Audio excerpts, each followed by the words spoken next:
Graça e paz perfeita vos seja multiplicada. No devocional de hoje, deixo parte da pregação do culto e peço a você que ouça com carinho, curta, comente, compartilhe. E saiu aquele homem para o Oriente, tendo na mão um cordel de medir. E mediu 1000 côvados, e me fez passar pelas águas, águas que me davam pelos tornozelos. E mediu mais 1000 côvados, e me fez passar pelas águas, águas que me davam pelos joelhos. E outra vez mediu 1000, e me fez passar pelas águas que me davam pelos lombos. E mediu mais 1000, e era um rio, o qual não podia atravessar. Profeta Ezequiel. Eu diria que 90% da igreja não sabe que era um sacerdote antes de ter sido levado cativo para a Babilônia. Profeta, sacerdote, filho de sacerdote, vai para o exílio babilônico em 597 a.C. E ele tem algumas visões especiais. É importante lembrar que o profeta Ezequiel tem poucos relatos de sua vida pessoal na Bíblia. E a pergunta que eu faria é: por que é que fala-se pouco do profeta Ezequiel? Primeiro, por causa do foco da sua mensagem. A mensagem do profeta Ezequiel era o tipo da mensagem do apóstolo Paulo. A mensagem do apóstolo Paulo era toda focada em Jesus Cristo. Jesus Cristo era o fundamento da pregação e da mensagem de Paulo. Aqui vemos o profeta Ezequiel também tendo um foco no seu ministério, um foco no seu ministério profético. Deus, a mensagem de Deus era fundamental e a vida do profeta pouco se importava. Segundo, simbolismo profético. O profeta, alguma das vezes, você não sabe se ele está falando dele ou do ministério dele. Eu já preguei aqui uma vez e disse que, às vezes, o profeta tem a mensagem de Deus. Outra das vezes, o profeta é a mensagem de Deus. Acontece que tem profeta, às vezes Deus pega o barro e amassa do jeito que ele quer amassar para fazer um vaso específico. Aqui está um profeta específico. Deus quis fazer um profeta do jeito dele e levanta o profeta Ezequiel. Muitas das vezes o simbolismo da sua mensagem confunde com a sua vida pessoal. Terceiro, é por causa da natureza profética do profeta Ezequiel. A natureza, o modelo de pregação dele era específico. Aqui não tem lugar para o homem aparecer. Aqui não tem estrela na terra. Aqui não tem glória para mim. Toda honra e toda glória pertence àquele que era, àquele que é, aquele que há de ser o Todo-Poderoso. O profeta era a mensagem, ele pregava com a sua vida, ele pregava com o seu corpo, ele pregava com a sua atitude. Agora deixa eu dizer para você como é que Deus faz um profeta. Sempre te disseram que Deus é bonzinho, que Deus passa a mão na sua cabeça, que você é menina dos olhos de Deus, e eu concordo com tudo isso. Mas deixa eu te mostrar como é que Deus chama esse profeta aqui. Ezequiel capítulo 24, do versículo 16 ao 27, diz assim: homem mortal, com um só golpe vou levar aquela que você mais ama. Não reclames, não chore, não derrame lágrimas, não deixe que ninguém ouça os teus gemidos, não ande sem chapéu ou sem turbante, ou descalço, ou como qualquer sinal de luto. Não cubra o teu rosto, nem coma a comida que oferece aos sepultamentos. De manhã estava eu falando, aqui o profeta dizendo, eu estava pregando de manhã, De manhã eu estava falando com o povo e à noite a minha esposa faleceu. No dia seguinte fiz conforme o Senhor havia mandado. Então o povo me perguntou: por que é que você está agindo assim? Deixa eu resumir isso aqui. Deus falou com o profeta assim: eu vou tirar aquilo que você mais ama. Eu vou tirar aquilo que você mais gosta de ver. E Deus falou para o profeta assim: você não vai chorar, você não vai ficar com carinha de triste, você não vai reclamar, e Deus ainda vai mais profundo: você não vai nem gemer. Pensa na coisa que você mais ama, pensa. Imagine Deus falando assim: eu vou fazer uma obra na sua vida, mas vou tirar aquilo que você mais ama de você. Ah, eu não creio num Deus assim, então você não lê Bíblia. Então você está na igreja errada. Deus tira aquilo que o profeta Ezequiel tinha por mais belo e mais importante na vida dele. Não podia nem chorar. Imagine o coração desse homem. Eu imagino que esse homem não tinha mais nada para perder na vida dele.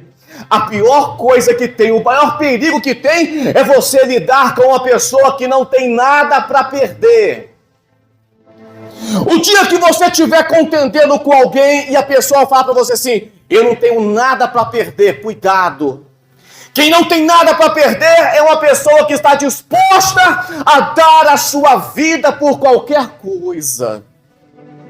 Aqui esse profeta não tinha mais nada. Deus tinha tirado o mais importante da vida dele. Sabe por que é que Deus às vezes vem e tira aquilo que é mais importante da vida de alguém? Porque está atrapalhando o seu ministério. Aqui Deus tirou a esposa, mas Deus também pode tirar o marido, pode tirar filho, pode tirar emprego, pode tirar saúde. Ele pode tirar o que ele quiser tirar.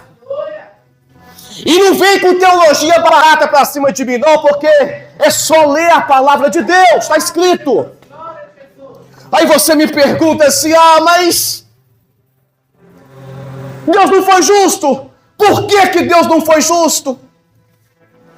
A cidade seria tomada, o povo seria escravizado, mortos. Deus tirou rápido a esposa de Ezequiel. Talvez tenha sido melhor levá-la do que ela sofrer. Deus tirou porque ele tinha um ministério na vida do profeta. Deus tirou porque Deus queria amassar o barro do jeitinho dele. Todo mundo prega: Deus vai restaurar, Deus vai fazer, Deus vai consertar. Tem vezes que Deus não restaura, não conserta. Tem vezes que Deus quebra mais. Agora o profeta, cheio da autoridade de Deus, não tinha mais nada para perder. O de mais importante que ele tinha na vida dele tinha sido tirado. Talvez você está retardando a obra de Deus na sua vida. Talvez você está esperando algo acontecer. Eu vou esperar criar meu filho, vou esperar concluir a faculdade, vou esperar aposentar. Deus está dizendo: cuidado, posso tirar alguma coisa que está atrapalhando a sua vida.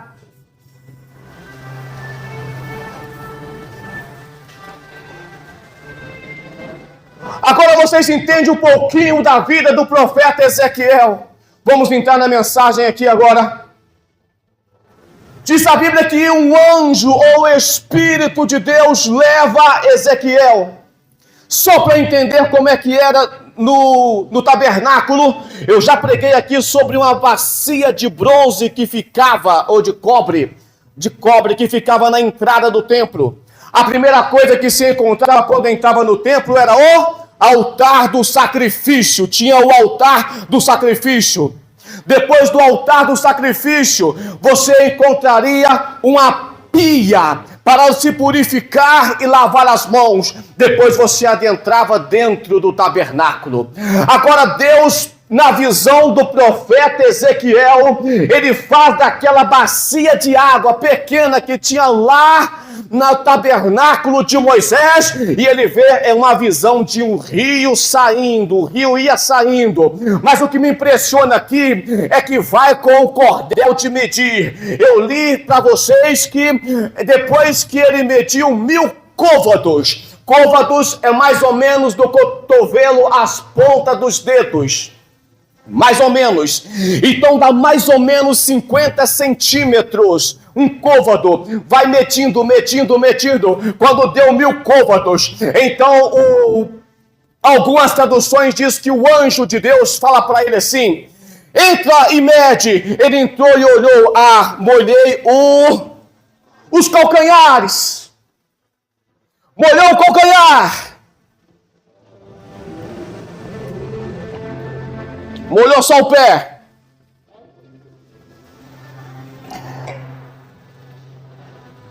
Continuou medindo. 1001, 1002, 1003, 1004, 1005, 2000 côvados. Olha agora! Ele vai olhar se dá a pé, e diz a Bíblia que ele molha só os joelhos. Molhou os joelhos. Continuou medindo 2001, 2002, 2003, 3000 côvados. Mais ou menos 1.500 metros. Olha agora! Ele mediu e foi até os lombos. Já que estou molhando, molhou até os lombos.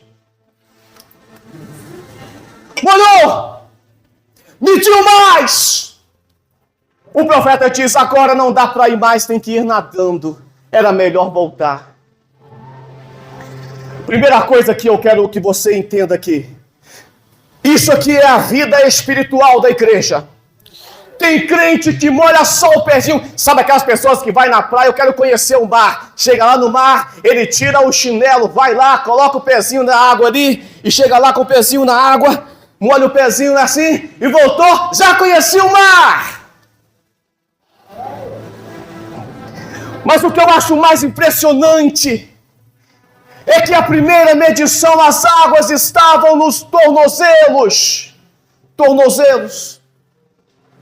Se a água chegar no seu tornozelo e você fizer isso aqui, ela vai chegar na sua cintura com certeza.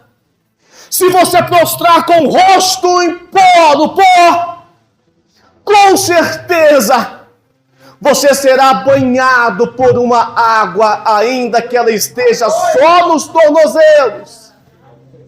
O problema é que a igreja não está preocupada em entrar nessa água. O problema é que para medir 1000 côvados dá trabalho. É muito tempo de oração, é muito tempo de jejum, é muito tempo de leitura de Bíblia, é muita subida no monte, é muita prova, é Deus tirando aquilo que você mais ama da sua vida. Então a maioria da igreja fala, vou ficar só no pezinho aqui mesmo, só no tornozelo.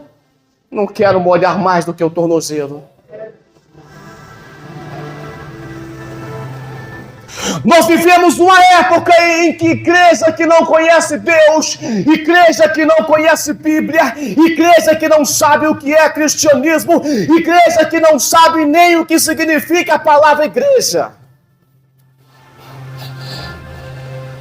É de assustar. Se você fala que é um crente e te pergunta o que significa a palavra igreja. Se você não sabe, você tem que entender. Eu não molhei nem o pé, nem o tornozelo ainda. Eu preciso de entrar nessas águas. Eu disse que lá no tabernáculo de Moisés era só uma bacia, mas agora tem água que começa a fluir. Mas é preciso de entrar e medir as profundezas dessas águas. E nessa noite eu quero que você pense como está a profundeza, as minhas profundezas de Deus, como é o conhecimento que eu tenho de Deus. Será que eu já mergulhei nessas águas? Será que eu já molhei os tornozelos? Será que meus joelhos já estão molhados? Será que as águas já bateu na minha cintura? Será que eu realmente conheço Deus? O livro de Jó 42, versículo 5. Depois que Jó passa pelaquela prova, Deus tira os filhos, Deus tira a saúde, Deus tira a riqueza. Diz a Bíblia que ele estava ali passando dificuldades, e ele diz uma palavra que eu não quero dizer nunca. Ele disse no maior momento difícil da sua vida, ele diz assim: antes eu te conhecia apenas por ouvir falar, mas agora os meus olhos te conhecem. Sabe qual é o problema disso aqui? Jó só conheceu o Senhor nos momentos mais difíceis da sua vida. Talvez você esteja dizendo assim: eu sou novo convertido, entrei na igreja ontem, então quer dizer que eu estou molhando só o tornozelo. Se você dobrar os joelhos, essa água vai subir.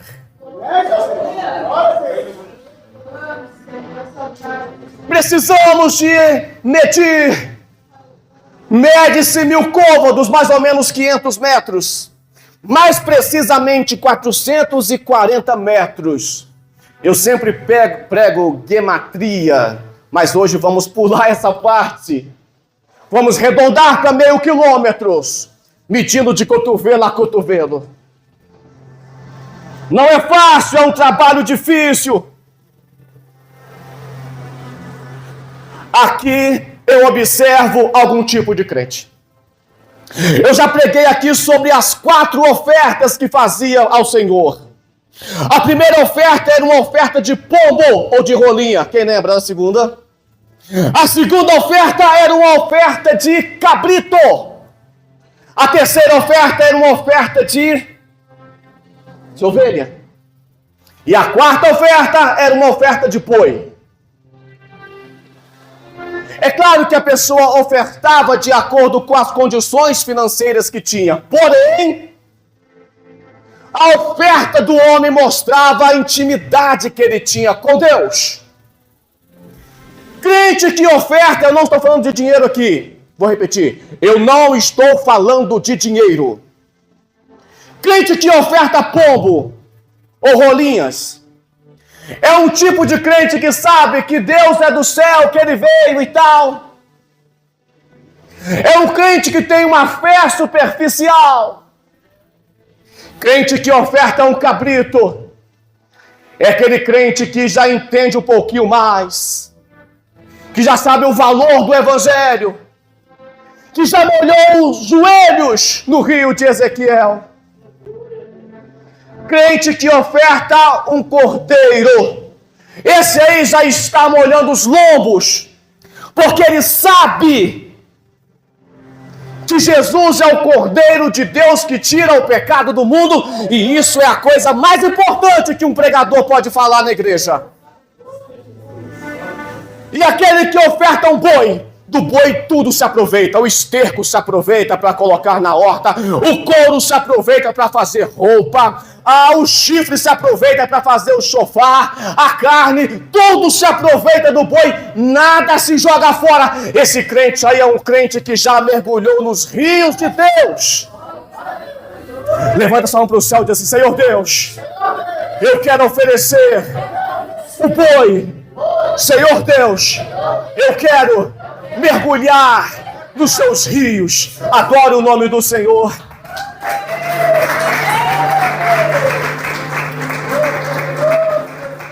Jesus falou em uma parábola que o semeador saiu a semear semente.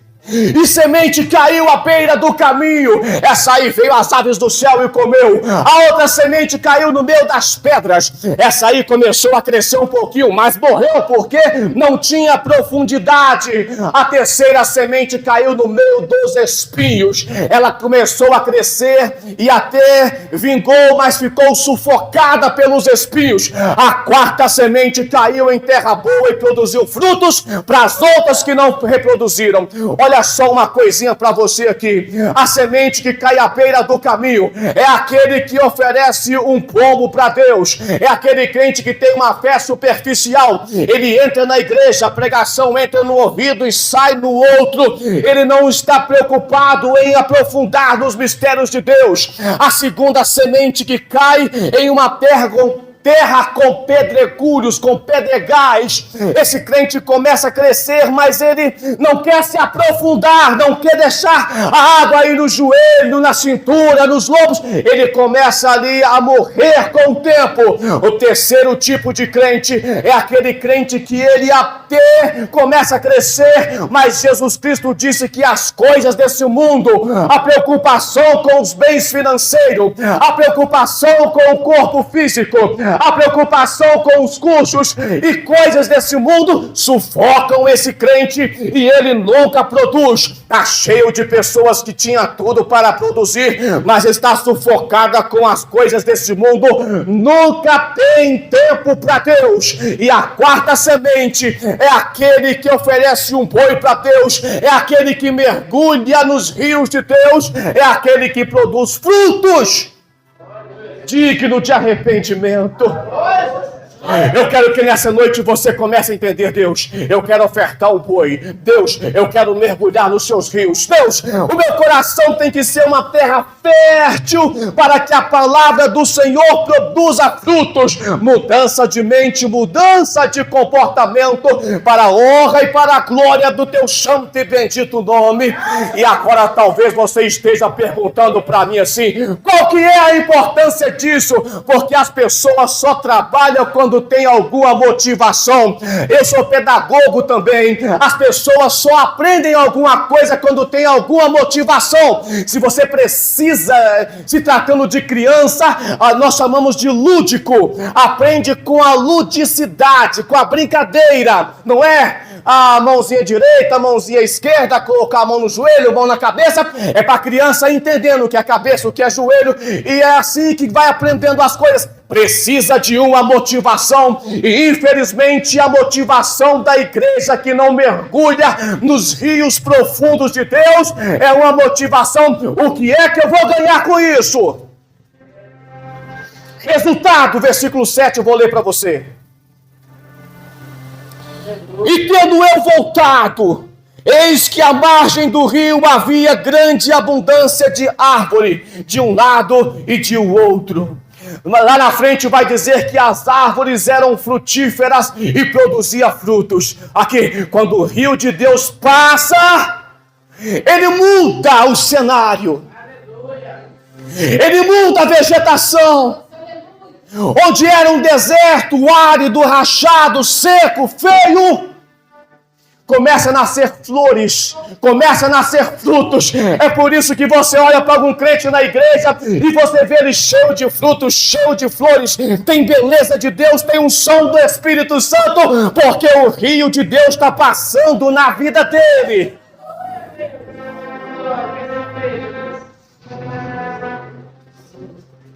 Segundo resultado disso, águas que têm peixe, águas que saram.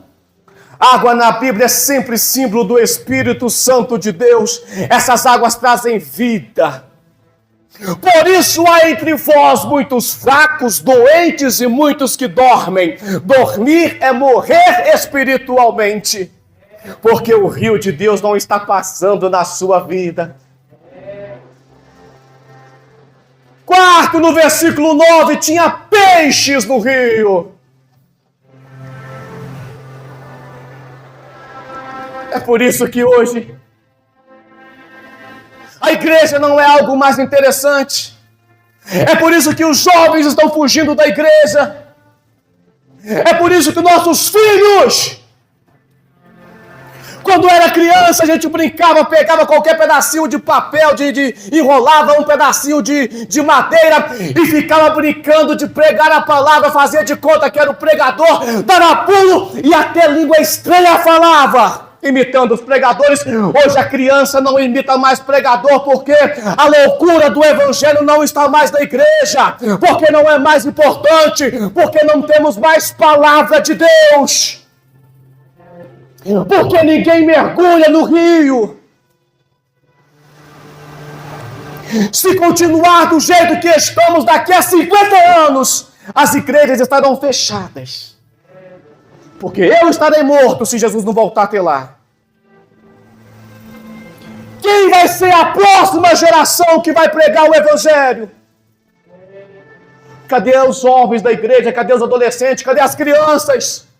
É preciso do rio voltar a fluir. É preciso de ter peixe nesse rio. Por que é que não tem peixe? Porque as águas estão mortas.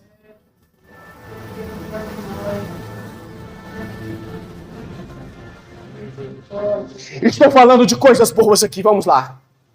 Pensa em árvores frutíferas. Pensa em vida dos dois lados do rio. Pensa em peixes de todas as qualidades. Diz a Bíblia que os homens poderão ficar em pé e armar a sua rede na margem do rio para lançar e buscar os peixes. Isso fala de almas vindo para o reino de Deus. Jesus Cristo falou assim: e eu vos farei pescadores de... Amém. Deus, o rio de água viva continua fluindo, mas nós precisamos de entrar nesse rio, de ter uma vida com Deus, de ter uma intimidade com Deus. Agora, sabe o que é mais triste? Versículo 11, eu vou ler para vocês. Mas os seus charcos, os seus pântanos, não serão saudáveis, serão deixados para sal. Olha o que a Bíblia está dizendo. Olha, mas o brejo, mas o lamaçal vai continuar.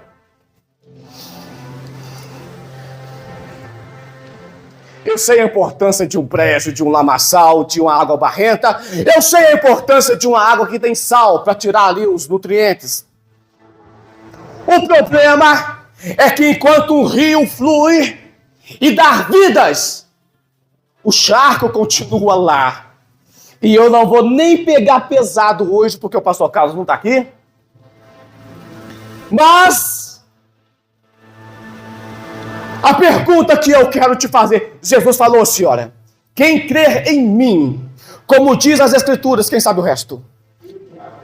Fluirão do seu interior. A pergunta que eu quero que você entenda nessa noite é: você é um rio ou é um brejo? Brejo de chacal, de escorpião, de siri, de cobra, de tudo quanto há. Tem cobra no brejo? Tem umas que tem. Você é um brejo ou é uma fonte de água viva? Escolha.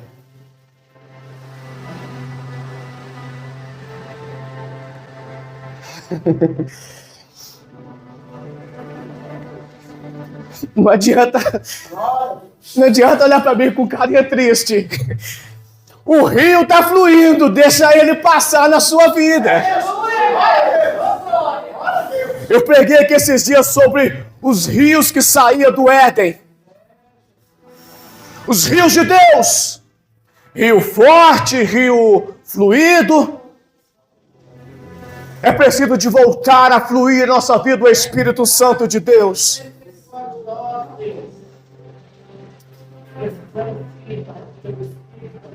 Vemos aqui 4 coisas. Água purificadora. Águas que limpam, águas que saram. Vemos aqui rio que corre e muda a margem. Vimos aqui um mar, porque depois ele vai transformar, irmãos, na visão do profeta, o mar que era morto, o lago do Mar Morto, volta a ter vida novamente, e peixes. E vemos árvores frutíferas.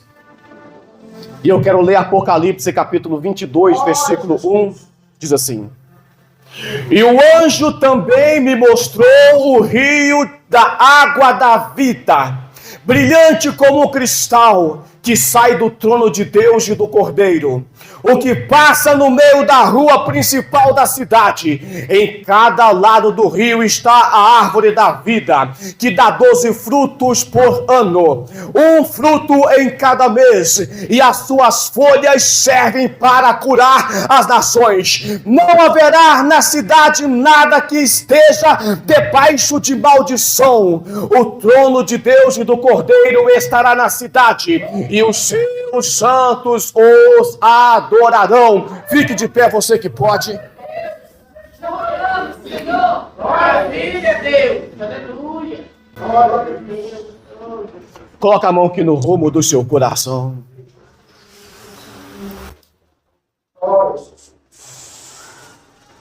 E se você quiser, você repete a oração que eu vou fazer. Se não quiser, não tem nenhum problema.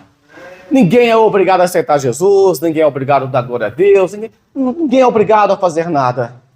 Quem convence o homem é o Espírito Santo. Aleluia. Glória a Deus. Mas se você pode, repete comigo assim: Senhor meu Deus, não precisa tirar o mais importante que eu tenho em minha vida. Guarda a minha família, a minha casa, os meus negócios. Senhor Deus, eu não quero molhar apenas o tornozelo. Eu quero mergulhar nos rios de Deus. Senhor Deus, abre os meus olhos para contemplar as maravilhas da tua lei.